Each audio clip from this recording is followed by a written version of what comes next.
Haruskah kita bermazhab? Di dalam video tersebut sangat jelas sekali ketika Khalid Basalamah mendapat pertanyaan dari jemaahnya, mana yang harus aku ikuti antara Imam Abu Hanifah, Imam Malik, Imam Asy-Syafi'i maupun Imam Ahmad bin Hambal. Jawaban daripada Khalid Basalamah adalah sebenarnya keempat imam mazhab ini memiliki dalil dari Al-Quran dan Sunnah.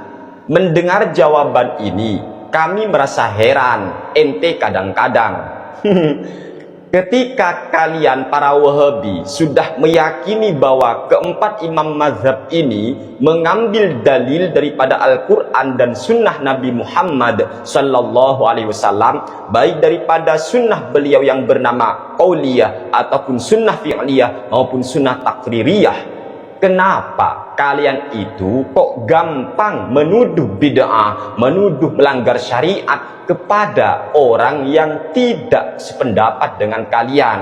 Kenapa Anda gampang memvonis bid'ah?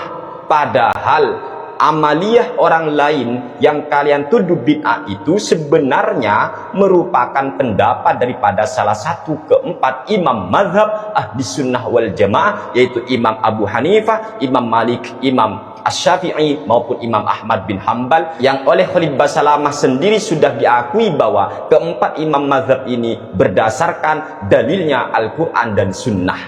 Lalu mengapa seperti halnya Khalid Basalamah ini sendiri kok mengatakan bahwasanya ngaji Al-Quran di kuburan itu kok dianggap bid'ah? Ayo, padahal ngaji Al-Quran di sisi kuburan itu merupakan pendapat Imam Asy-Syafi'i. Banyak sekali para sutat Wahabi yang menyatakan mengirim bacaan Al-Quran kepada mayit itu bid'ah. Bahkan ada lagi yang mengatakan tahlilan atau mengirim bacaan surat Al-Fatihah pahalanya dikirim kepada mayit itu dosanya lebih besar daripada majlis zina, dosanya lebih besar daripada majlis homer. Padahal mengirim pahala Al-Quran kepada mayit merupakan salah satu pendapat daripada empat imam mazhab, yang mana Khalid Basalamah sendiri sudah tegas bahwa keempat imam mazhab ini berdasarkan Al-Quran dan Sunnah Nabi Muhammad Sallallahu Alaihi Wasallam. Lalu mengapa kalian kok gampang menuduh bid'ah kalau sudah yakin keempat imam mazhab ini dalilnya Al-Quran Sunnah? Kenapa? Tiada lain jawabannya sebenarnya adalah karena kalian para Wahabi selalu merasa yang paling benar dan selain Anda salah. Itu sebenarnya.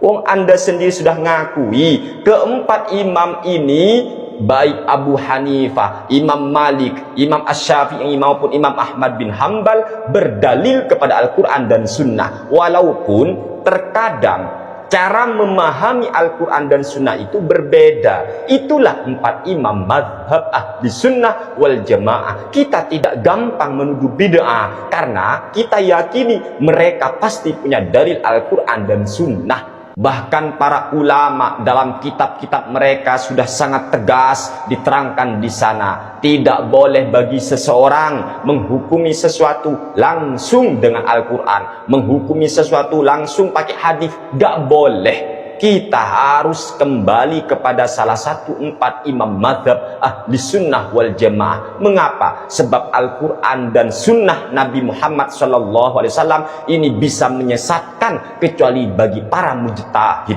Oleh sebab itu, apabila kalian bukan seorang mujtahid, jangan sok-sokan berteriak, mari kembali ke Al-Quran. Al-Quran opo? Ngaji kitab aja nggak bisa, bahasa Arab aja gak lancar, maknai kitab gak iso, kok teriak-teriak kembali ke Al-Quran hadis. Al-Quran hadis yang mana? Ternyata terjemahan. Mikir. Dan memang sangat berbahaya apabila kita yang bukan mujtahid ini langsung berhukum, langsung memahami Al-Quran dan hadis tanpa petunjuk dari para ulama. Contohnya siapa? Khalid Basalamah. Ketika dia menafsirkan ayat suci Al-Quran, simahum fi wujuhihim min atharis sujud. Lalu dengan ayat ini dia mengatakan berarti dahi Nabi dan dahi para sahabat hitam.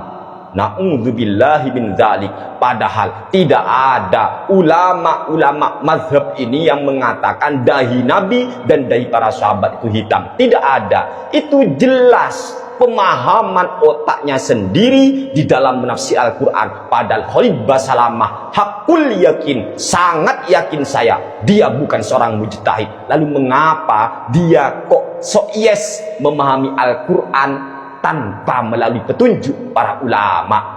Ente kadang-kadang ini bahaya teman-teman. Dan Khalid Basalamah ini juga kan yang mengatakan bahwa orang yang punya wudhu ketika menginjak tai kucing maka wudhunya batal. Ulama yang mana, Al-Quran mana, hadis mana yang menjelaskan hal yang demikian? Ini jelas keluar dari 4 imam mazhab ahli sunnah wal jamaah dan tidak punya dalil Al-Quran maupun sunnah. Ini yang berteriak kembali ke Al-Quran. Al-Quran yang mana yang mengatakan ketika orang punya wudhu lalu menginjak tai kucing lalu wudhunya batal? Al-Quran yang mana? Tunjukkan satu ayat saja. Jika Anda memiliki ayat itu, maka saya ikut Anda Wahabi.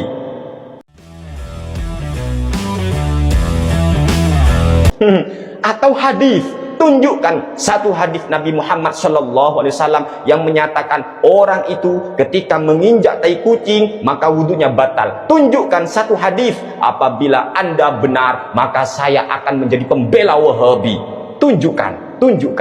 Dan Khalid Basalamah ini juga yang mengatakan bahwa kotoran manusia adalah najis berat, najis mughalladzah. Astaghfirullahaladzim. Mazhab yang mana lagi ini? Al-Quran yang mana? Hadis yang mana yang mengatakan bahwa kotoran manusia itu najis berat? Ayo berpikir. Anda teriak 4 imam mazhab ini dalilnya Al-Quran hadis, tapi pendapat salah satu 4 imam mazhab Anda katakan ini bid'ah, itu bid'ah, ini melanggar syariat, bla bla bla. Ini kan kontradiksi dengan ucapan Anda sendiri. Anda kalau tidak ikut imam mazhab, lalu Anda mau ijtihad sendiri. Padahal syarat-syarat berijtihad itu sangat luar biasa. Bahkan mustahil rasanya bagi orang sekarang untuk menjadi seorang mujtahid. Oleh sebab itu, jangan tinggalkan mazhab, jangan tinggalkan ulama. Ngaji kitab aja gak bisa para Wahabi itu. Ngaji kitab nggak bisa, memahami kocar kacir, malah sembarangan menuduh ini bid'ah, itu bid'ah, ini sesat. Macam mana pula lah kau para Wahabi? Macam mana pula lah kau? Berpikir para pengikutnya, berpikir. Ayo aktifkan otak. Afala taqilun, afala tatafakkarun. Kami kasihan kepada kalian yang selalu ditipu atas nama teriakan kembali ke Al-Quran, kembali ke hadis. Padahal para sutat kalian itu banyak sekali yang berbohong atas nama imam mazhab. Luar biasa. Ini sangat luar biasa teman-teman. Apakah ini sunnah Nabi? Apakah ini ajaran Al-Quran? Apakah ini ajaran Rasulullah Sallallahu Alaihi Wasallam? Berteriak kembali ke Al-Quran, kembali ke hadis, walaupun Anda tak punya dalil Al-Quran hadis. Ayo, Al-Quran yang mana, hadis yang mana yang membolehkan kalian berdusta atas nama para ulama? Banyak sutat-sutat Wahabi yang dusta atas nama Imam Syafi'i, berdusta atas nama Imam Malik, berdusta atas nama ulama seperti halnya Syekh Izzuddin bin Abdissalam, Imam An-Nawawi rahimahullahu ta'ala. Ayo, Al-Quran yang mana yang kalian ikuti? Hadis yang mana? Sadarlah kalian. Dan kami selalu berdoa untuk kalian, para pengikut Wahabi, utamanya para ustadznya Wahabi. Semoga Allah memberikan hidayah kepada kalian sehingga Anda kembali kepada jalan yang lurus sesuai dengan ajaran ahli sunnah wal jamaah. Hadanallahu wa iyyakum ila siratihil mustaqim. Wassalamualaikum warahmatullahi wabarakatuh.